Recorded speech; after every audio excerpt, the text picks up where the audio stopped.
You're listening to the Quint's podcast.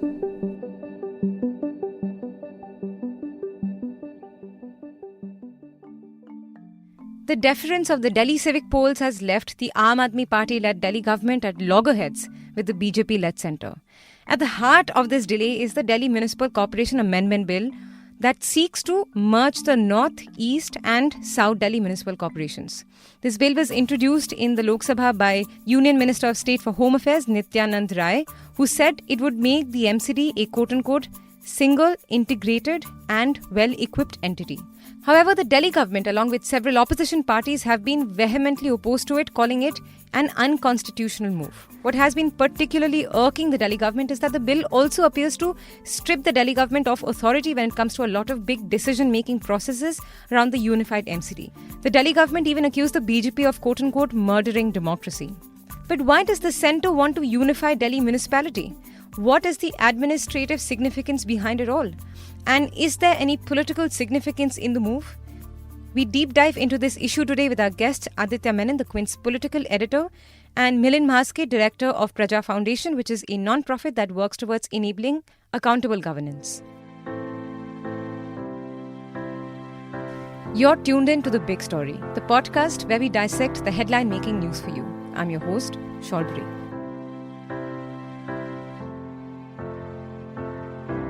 Let's start with some of the key features of the bill, what it aims to do and how it compares to the previous structure of the MCD. So, an amendment of the Delhi Municipal Corporation Act in 2011 by the Delhi Legislative Assembly had trifurcated the erstwhile Municipal Corporation of Delhi into the North Delhi Municipal Corporation, the South Delhi Municipal Corporation and the East Delhi Municipal Corporation.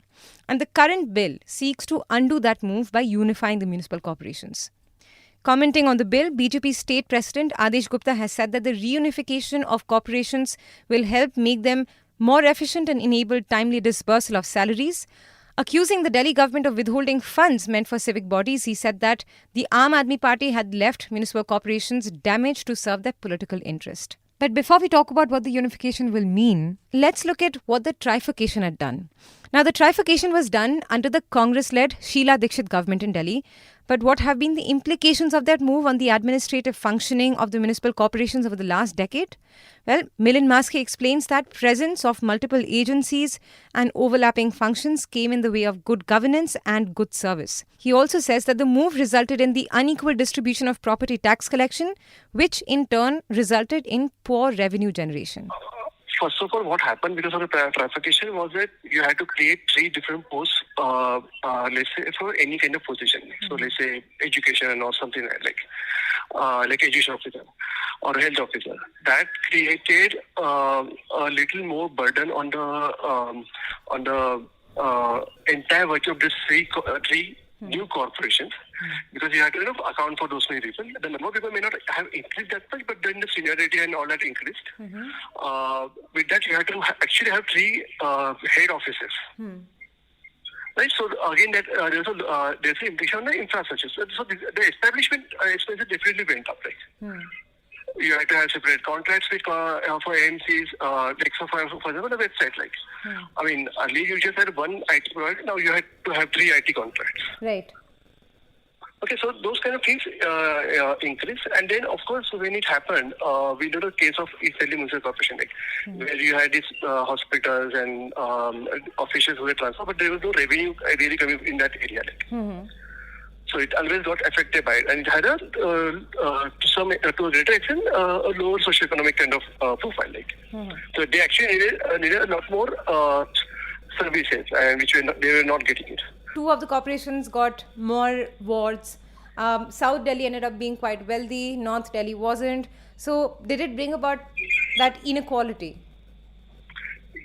So yeah, it did bring about that inequality, because you had East Delhi, which was the poorest cousin of them, and it had there was a huge requirement for activities out there, and then the revenue was not really coming out there. So basically, problems kept increasing over there, on a regular basis, instead of getting resolved. While South Delhi Municipal Corporation, you already had a lot of development which had happened. But a caveat here is that yes, the bill does aim to unify the MCD, But it doesn't exactly restore things to how they were before the 2011 amendment. For starters, at present, the MCD has 272 seats. North and South corporations have 104 seats each, and the East corporation has 64.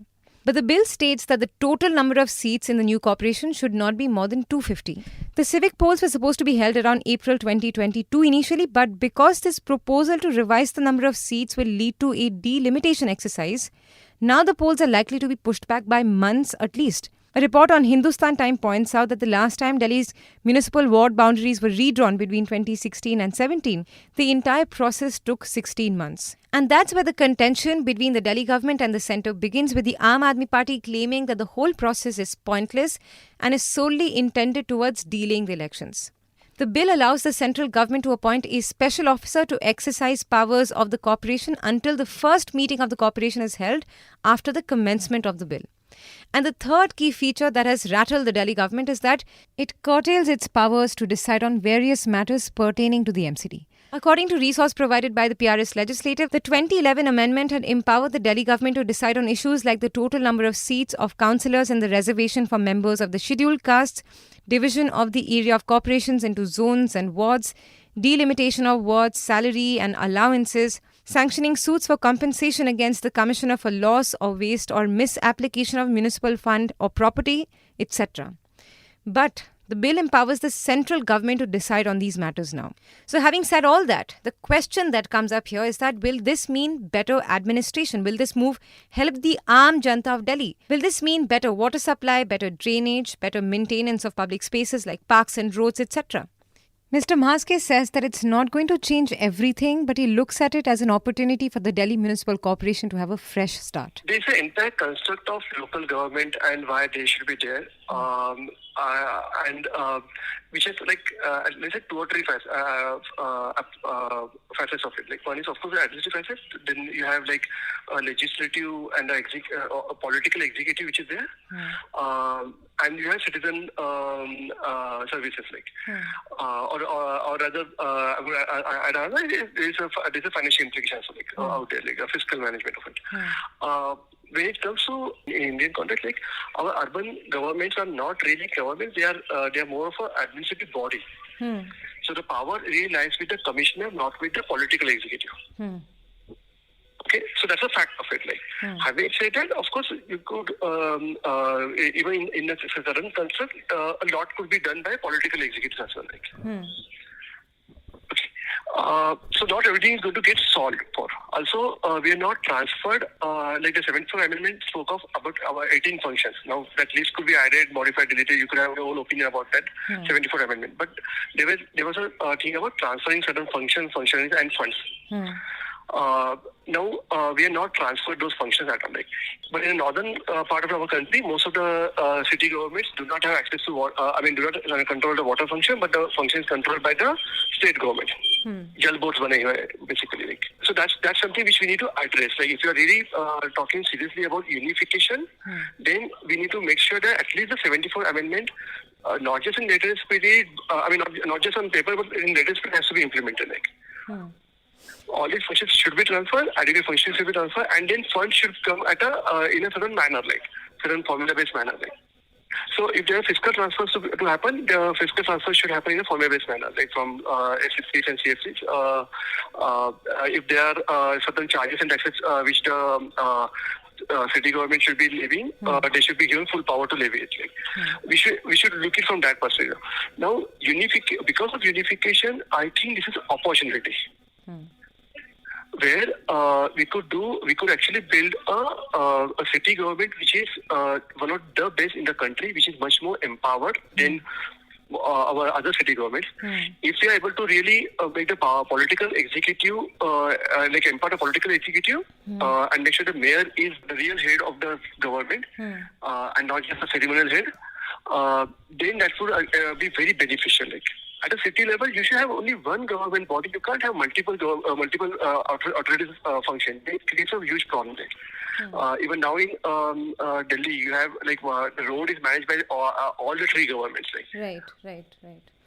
that's a huge base, because it's not just road. You actually have services beneath the road which also had to be managed. Like, so you have sewage and drainage and water supply and all that. Like, that has to be managed. Like, so if they like people keep on saying like, अरे अभी तो road dig किया और दूसरा कोई agency आ गया उसे भी road dig कर दिया same road को. So that happens because of we don't have a single authority kind of thing. Like, we have multiple authorities and they're not talking to each other. Or it's a mismanagement over there. Like, now those things can be solved now. Like, it's looking from a perspective of a clean slate. Like, but the second question is this a constitutional move? Is it in line with the federal structure of governance? Mr. Mhatre weighs in. The MCD Act actually predates the Delhi state government. Right. Right. So it was always the centre which had given the power, some part of the functions to the state government. They were sharing it. Let's put it this way. Like. So, at least in my opinion, I think from that standpoint, if the central government wants to take away the function, they are well within their rights to take away it. Whether it's a good practice, that's a different thing. Like, in the sense, like, when you look from a treaty of government kind of structure, like, if you have a central government, you have a UT or a state government, which is a regional government, let's say, and you have a local government, municipality.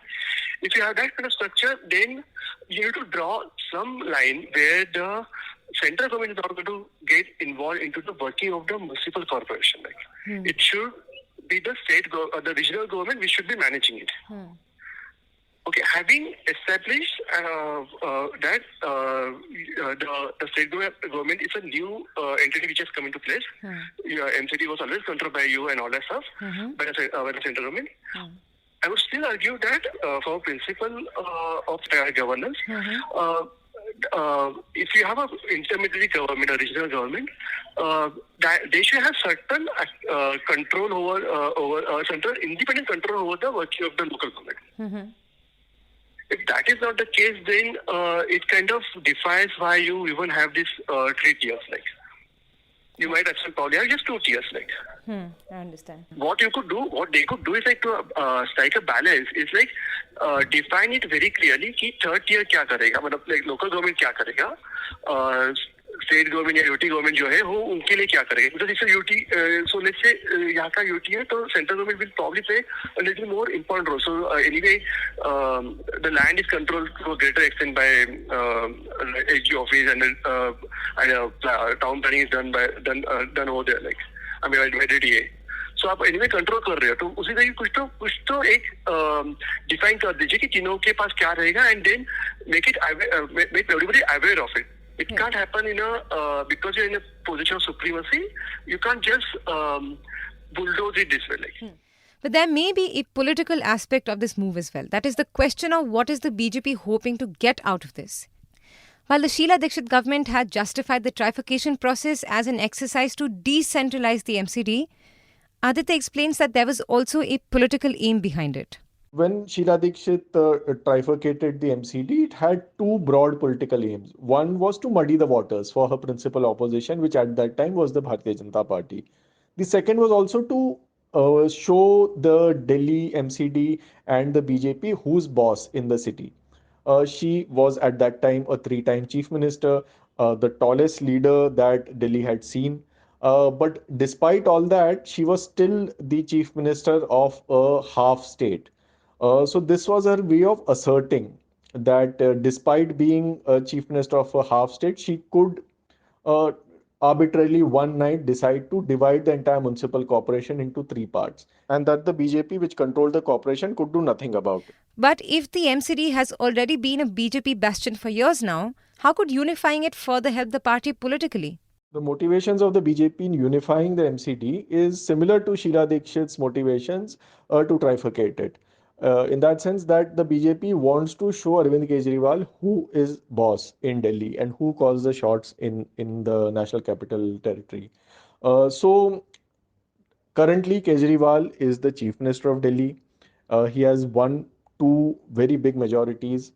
But the BJP now wants to unify this entire municipal corporation and install a mayor.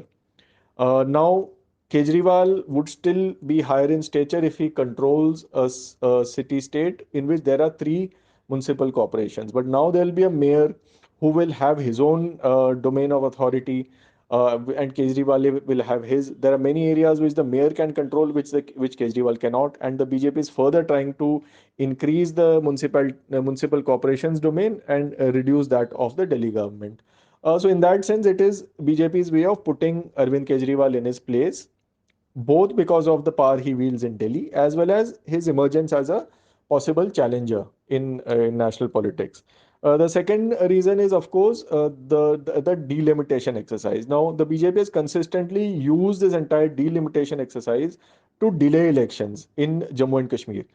So now the delimitation is taking place, and apparently the demographic advantage of the Muslim majority Kashmir Valley has been reduced, which will work to the advantage of the BJP electorally.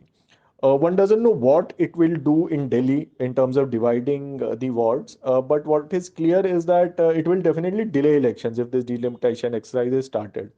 And the Aam Aadmi Party, which was hoping to ride the wave of its huge victory in Punjab, it would throw a spanner in the wheels for the Aam Aadmi Party. So, in that sense, the BJP is achieving these two different purposes. But will the unification process take into consideration people's needs? We'll have to wait and watch. And with that, we'll wrap up today's episode. If you like listening to this episode, please subscribe to the Big Story playlist for episodic updates. They're live on Apple, Google Podcast, Spotify, JioSaavn, and most of the other popular podcast streaming platforms.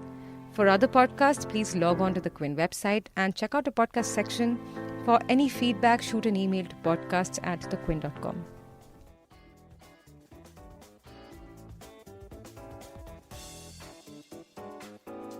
Thanks for listening. Log on to the Quint's website and check out our other podcasts.